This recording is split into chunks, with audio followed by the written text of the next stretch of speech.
Hey, how's it going, everybody? Welcome back to another radio control journey.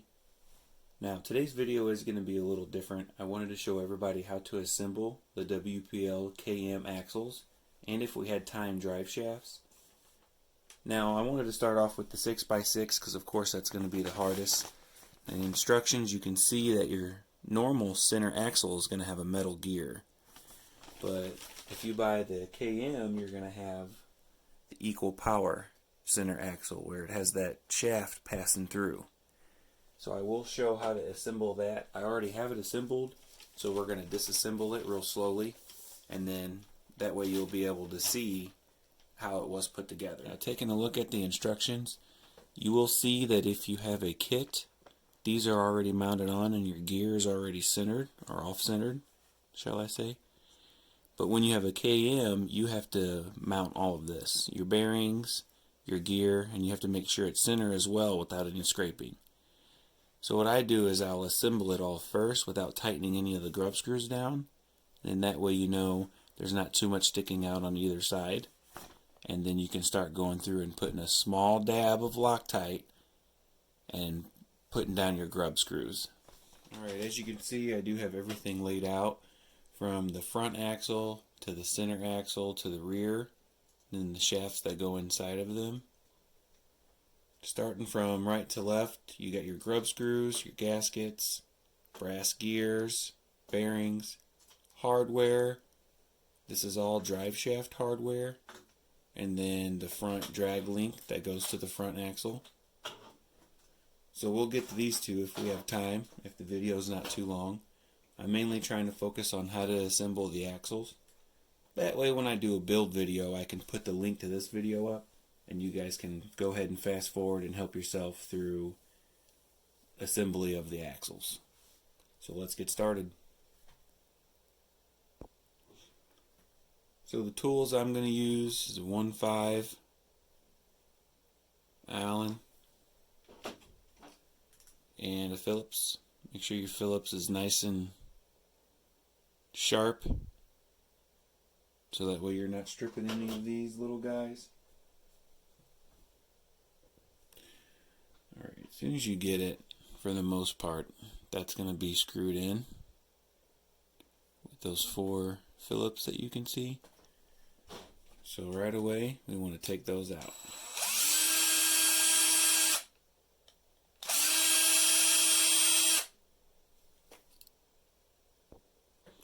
Alright, once those are all loose, you want to go ahead and set them off to the side.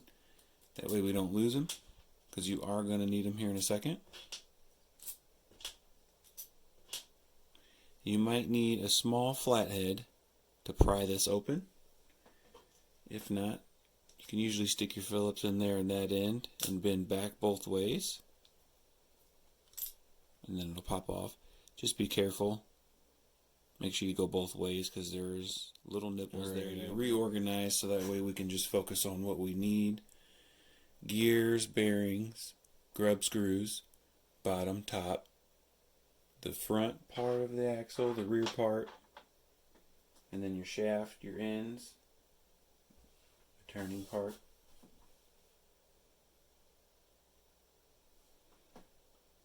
So I rearranged, that way we got everything laid out that we need, and the rear axle stuff off to the side. So we're just going to concentrate on the front. Alright, so I have everything we need to pay attention to laid out right in front of you. That all goes with the front axle. And just for a quick glance, I got old Betsy here. So if it goes like this, your front axle's pumpkin is on the right, which means your center axle's pumpkin is on the right. And now your rear axle's pumpkin is going to be on the left, favoring the left side. So that way all your tires turn the same direction. So that being said, we know our center axle and our front axle are going to be the same. They're both are going to be off to the right, the same direction. So if that's what we want, we can go ahead and flip this over, knowing we want our pumpkin on the right. Alright, you guys, now that we got it looking something similar to that, everything's still free play. We can go ahead and set it down in the axle. Now we know we want our smaller bearings on the inside, and the other one's trailing just on the outside.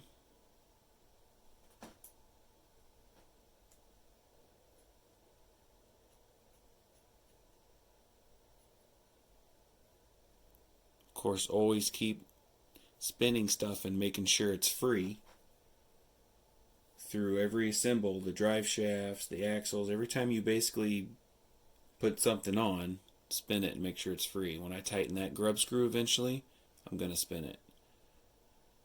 You know, constantly keep spinning it and making sure everything's free. If you feel like there's binding, undo your motor. Take your motor, set it off to the side, spin your drivetrain. Your drivetrain should spin freely. You want to know what stress your motor's going through.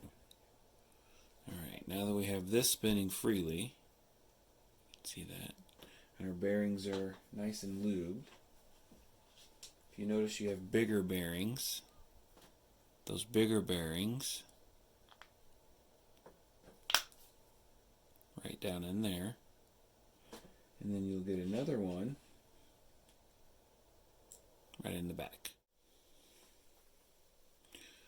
Alright, so with both bearings installed, front and the back, if you do ever have to push on the bearing, you always want to push on the outer, never the inner. So just now I had to push it down in a little further, and I pushed all the way on the outside of the bearing. You risk damaging the inside if you just push on the inside. So now that both bearings are installed, we are ready to find the hardware that is going to go bolt these two together. And then we can put that on there, and once everything's bolted here, the top going on, we can look at the grub screws and start going through, and because now we know all our tolerances.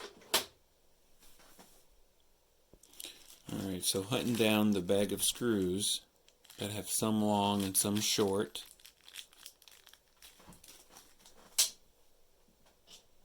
We find a short one. It's about that big compared to the bearing. You'll know because when you stick it in the brass sleeve, you have about 7 or 8 threads poking out. Alright, with your bottom half looking like this, you can grab the grub screws and you can start putting in your grub screws and just barely putting them a little tight, so that way you know stuff isn't moving on you. Alright, so with the grub screws all tight and aligned, we can take these and shove them through these bearings. Now we want to make sure our drag link is in the front, our pumpkin's on the right. Sometimes this isn't the easiest thing to do. Alright, so at this point, if you go to turn it and you get binding right about here, it means these are too far out or too far in. So that's where you might want to loosen your grub screw up and then turn this and then tighten it back down.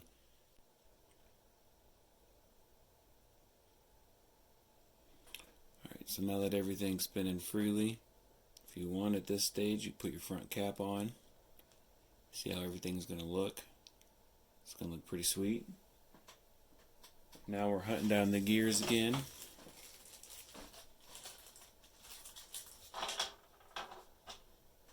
And you're going to want 2 small bearings to go in that side and that side.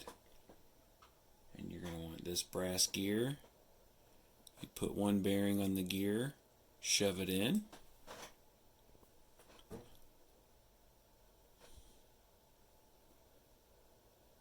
Like so.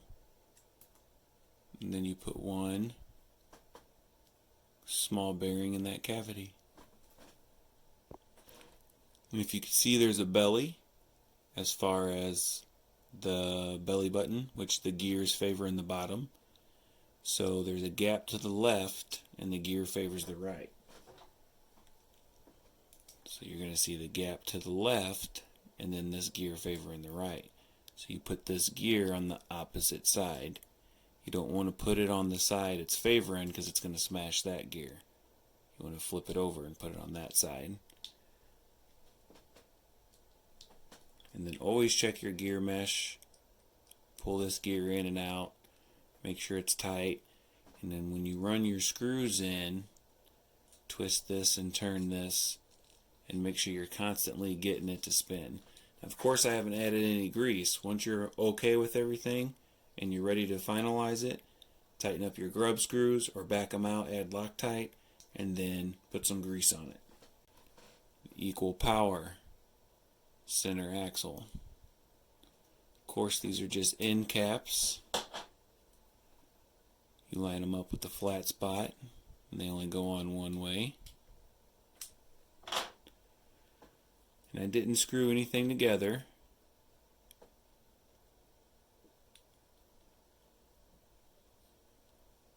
I'll just show you. I'll pop the end cap off in the back. I'm not too positive where the gasket is supposed to go, but that's where I have it.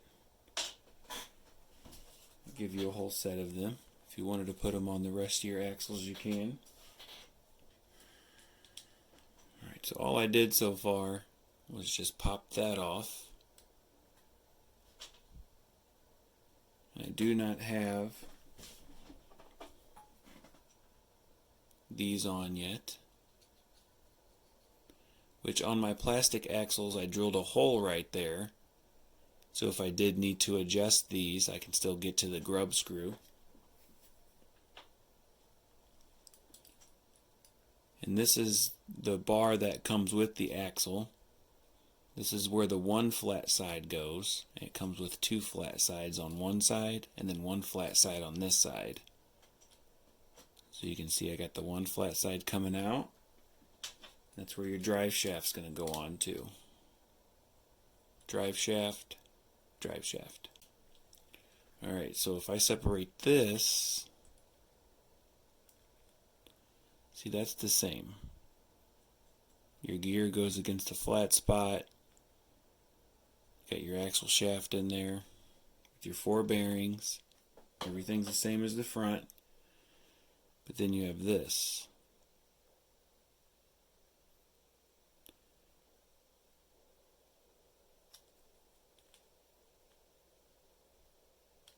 So you can see this shaft comes with one flat spot and then 2 flat spots. You want your 2 flat spots coming out on this side. And as you've seen, the drive shaft comes to this because this is poking out of the other side. So once we open this up,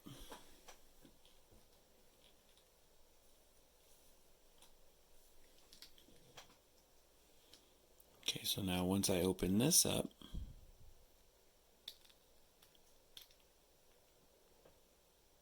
you see those 2 gears.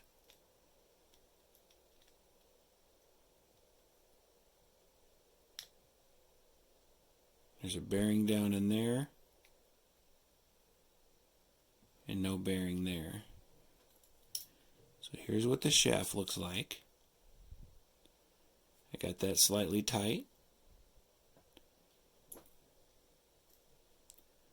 Bearing goes down in there. It's the deep one. That passes through. You're used to these gears, so that goes in this way, and then that has a flat spot, so you put that other gear, now this gear passed through that hole, and you see that lump will match up with this lump. So once that snaps together and you have that spinning, that means those 2 gears are meshed. And you can check on the mesh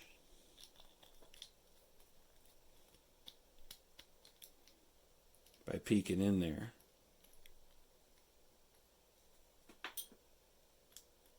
If you pull this gear all the way back, then you see once it all goes together that mesh is perfect.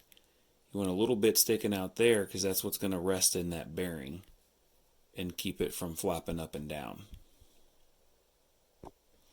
So from here,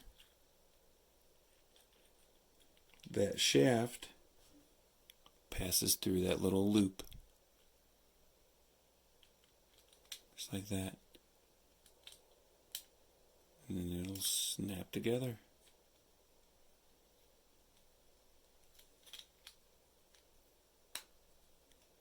So now when you turn this, that shaft will spin. And so that passes through this hole, and this is how your axle is going to get mounted. Your drive shaft goes there, drive shaft goes there. To bolt this all together is going into plastic. So you're not looking for one of these guys at all. You're going to want one of these guys with the thread at the very end, because it's going to pass through all of that and bite into this. So that's where it has enough plastic to bite into. So now that we have the center axle done, onto the rear. You guys, as you can see, I do like to orientate everything exactly how it's going to be assembled. So since I know my pumpkin needs to be on this side and this needs to be the rear, that's how I have everything set up. Just like last time, we know that our brass gears flat side is going to be on this, and so if our pumpkin's going to be favoring this side, when we grab our shaft, we automatically know the gear is going to go on like that. So now we can install our bearings, which it gets 4 just like last time. It's going to be slightly repetitive, but you still want to be meticulous and make sure everything is free spinning and everything's done right. So that way when you're playing with it and you're on the trail, you can enjoy the RC car. You don't have to go back through and fix something. Now that the bearings are on, should be able to sit it down.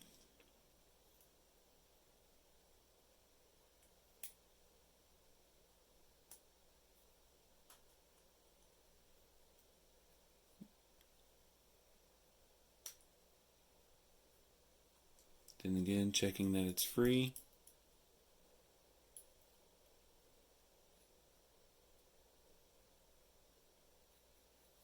Free spinning.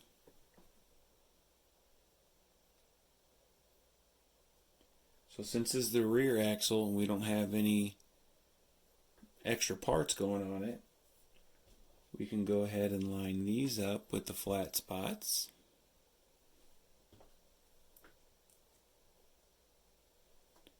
And we can start snugging grub screws down slightly.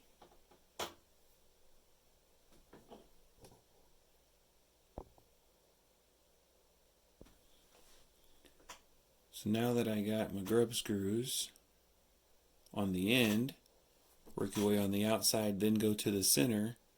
Now this gear won't be too smashed against the wall. You can center it on its flat spot and put the grub screw in.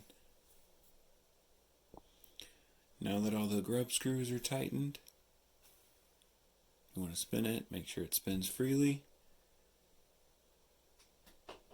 Now we can snag the top.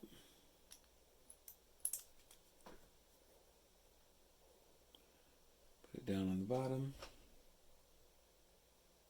Pop the back cap on.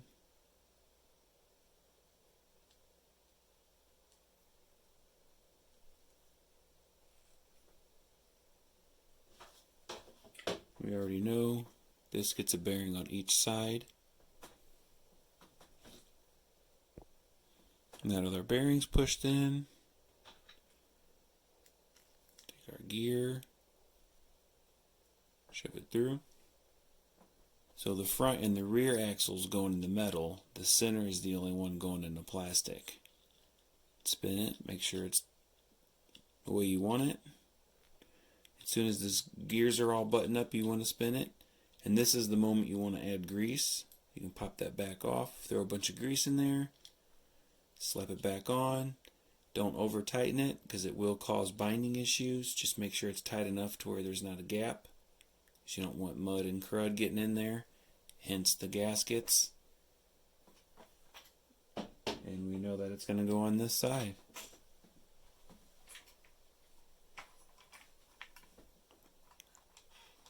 Because of old Betsy, rear drive shaft on the right, center on the left, and then the front's going to favor the center. Get your tires to go in all the same directions. So don't forget the gaskets. You can do this part slow. This is one of the most difficult parts of the build. I remember my first kit and I had to wait until the next day just because of the frustration. You take your time, you'll get it right. So there you have it. Front, middle, rear axle on the 6x6 on the KM. I like the equal power center axle. You can tell it makes a big difference from the regular axle that they used to come with when I first got a 6x6. And I think every vehicle with the 6x6 should have an axle that's equal power. If not, you know you got something doing more work. And you don't have the axle lift as well. So anyway, that concludes the axle build. Hopefully I did it thorough enough for you, but not too long. Of course, you have the power of fast forward. Check out the links in the description. I should have you guys set up pretty well. For the heck of it, I'll throw a video of Betsy in there with the front mounted motor transmission going to the transfer case. So thank you guys very much for watching. Help support the channel and the official WPL website. Check out the links in the description. And I'll go ahead and do a drive shaft video next to continue the build on the B36KM. Until the next one, see you guys.